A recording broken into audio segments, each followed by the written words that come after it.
Баршаңызға қайырлы күн достар, менің каналыма қош келдіңіздер. Бүгін сіздерге небәрі 2 ақ заттан тұратын үй жағдайында балмұздақ дайындап көрсететін боламын. Ең алдымен сливкиді ыдысымызға құйып алып, жақсылап араластыратын боламыз.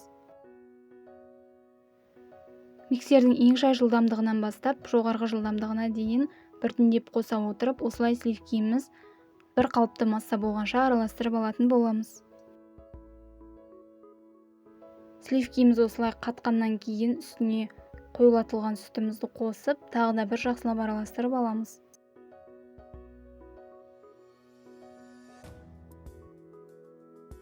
Печеньеларымызды осылай ұсақ қылып, бірнеше бөліктерге бөліп алатын боламыз.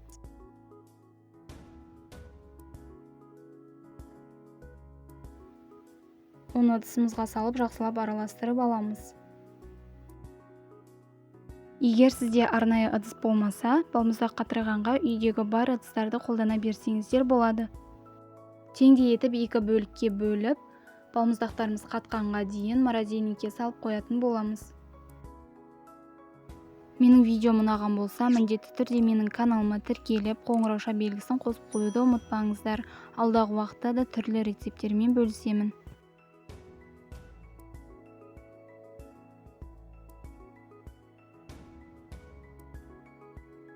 Біздің балмұздақтарымыз әбден қатты, енді ыдысынан тез шешілу үшін осылай жылы суға батырып алсаңыздар болады. Сонда ыдысынан тез шешіледі. Міндетті түрде менің рецептіме жасап көріңіздер, сіздермен болған Жансая.